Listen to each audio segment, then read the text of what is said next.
Buenos dias, muchachos. This is Mr. K's, and this is 21.1a. 21.1a. Today we're going to be talking about Spain's empire and European absolutism. How did Spain become very powerful? Well, we will talk about that. The dude you need to remember is Philip II. He was an absolute ruler. You can put down absolute ruler of Spain, the Netherlands, and the American colonies. He was the son of Charles V. The son of Charles V. If you remember, it was Philip II who is going to try to spank England for breaking away from the church at Rome, and his Spanish Armada is going to be defeated. That's going to be down the way here. Philip's empire. In 1556, Philip II became King of Spain, the wealthiest, most powerful nation in Europe. Now think about that statement. Spain was wealthier than any other European nation. Well, how did they become wealthy? It's because Philip's empire provided him with incredible wealth. A lot of gold and silver came from the Americas. In fact, it was stated that a fourth or fifth of every ship that came into the harbor, Philip claimed as his part of the royal treasure. So he became very, very wealthy himself.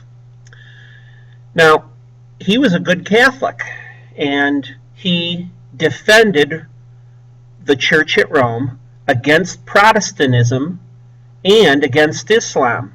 So Philip II is going to fight against the Protestants and against the Muslims.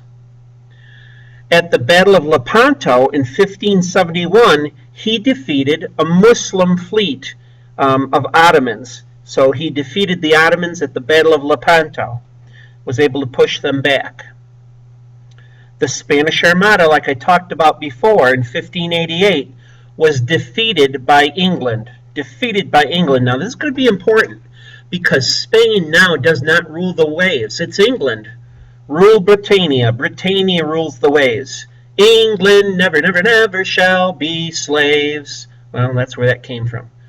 Queen Elizabeth II was able to box his ears. Queen Elizabeth I, I'm sorry. All right. Spain had incredible wealth, and we're going to start to see a developing of a golden age of art. The first gentleman I want to talk about is El Greco. El Greco means the Greek. He was born in Crete. You don't have to put that down, but you put down he was the Greek, and he painted abstracts and paintings rich in color. What was important was he expressed Catholic faith of Spain.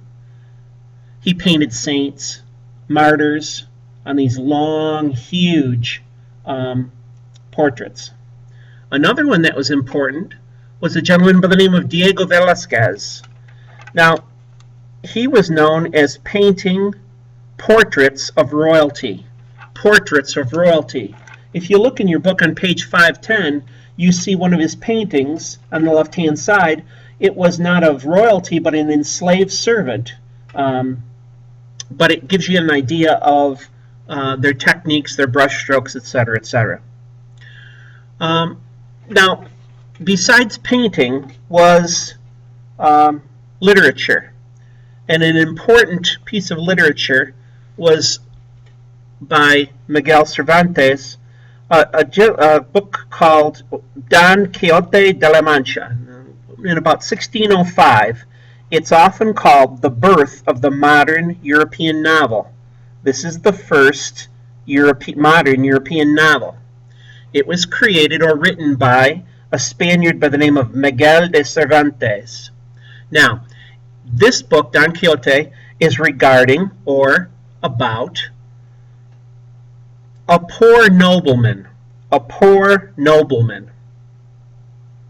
And you can put in parenthesis, was it mockery or idealist? Let me explain. Don Quixote, the character, was an old, poor nobleman, and he was a bit crazy. He believed he was a noble knight, and he would get on his horse and he would fight dragons. Well, the dragons in reality were windmills. So this crazy old fool is going off tilting windmills, and he's got his faithful servant beside him, and he gives his love and his adoration and his honor to this prostitute by the name of Aldanza. He sees her as a beautiful noblewoman, but she's really a poor person. She doesn't want him around in the beginning, and she thinks he's a crazy old man. But he calls her Dulcinea. Dulcinea, Dulcinea, and he sings a song to her, and he dedicates his life to her, and in the end, she does fall in love with him, but he's broken and defeated.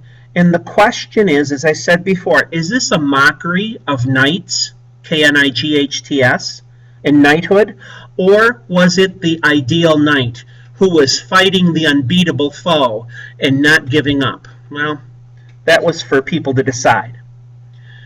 Problems weaken the Spanish Empire. What problems could there be? Well, inflation and taxes. Inflation and an unequal tax structure unbalanced the Spanish economy.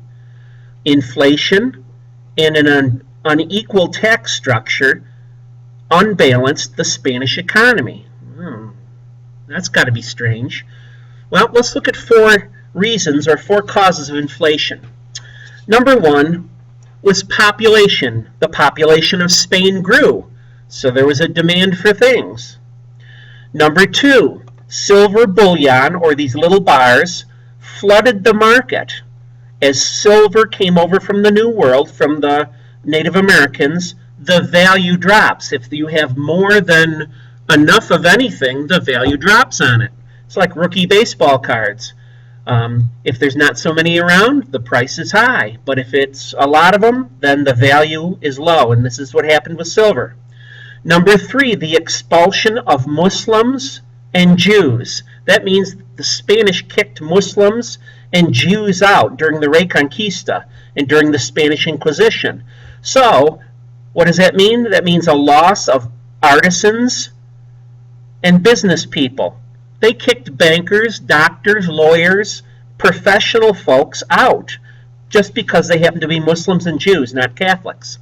And then number 4, there's a tax burden. The tax burden was on the lower classes. The poor people paid the majority of the taxes. That's not going to work. Now, Spain made their enemies rich. Why was this? It's because they did not industrialize. Their stuff was made in cottages. And because of that, it was handmade, they had to charge more for it. So Spain spent much of its money overseas, further harming its economy. Spain spent much of its money to places like England, France, Austria, who at times were their enemies, but they were cheaper clothing. Goods at home were so expensive that many people bought cheaper foreign goods instead. I just mentioned that before. Goods at home were so expensive that many people bought their foreign goods overseas. Their foreign goods. That is overseas. Their goods overseas because they were cheaper. I also found out that Spain borrowed a lot of money from Italy and Germany from their banks to finance their wars, and when the silver came into Spain, it went right back out to pay their debts. Silly Spanish. Well, about this time, Spain had control of a region north of France called the Netherlands.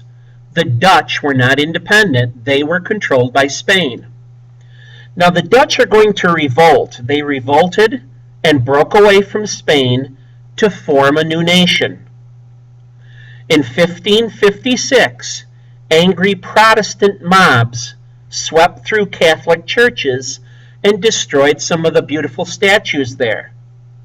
Angry Protestant mobs swept through Catholic churches.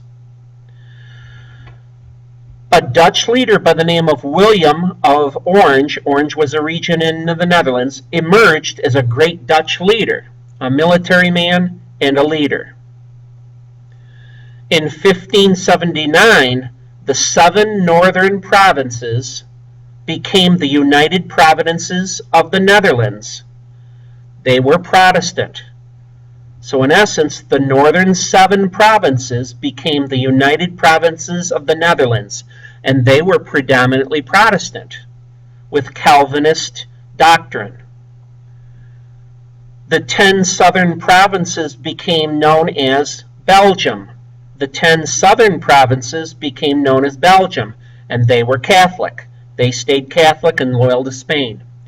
So it's at this point I want to end the section, but I want to tell you a cool story. The Dutch really lost about every battle there was, and they were desperate. But since this was called the Netherlands, they did a desperate move to force the Spanish out. They opened the sea walls, or the floodgates, and flooded the land, so it washed away the Spanish camp, and they had to retreat.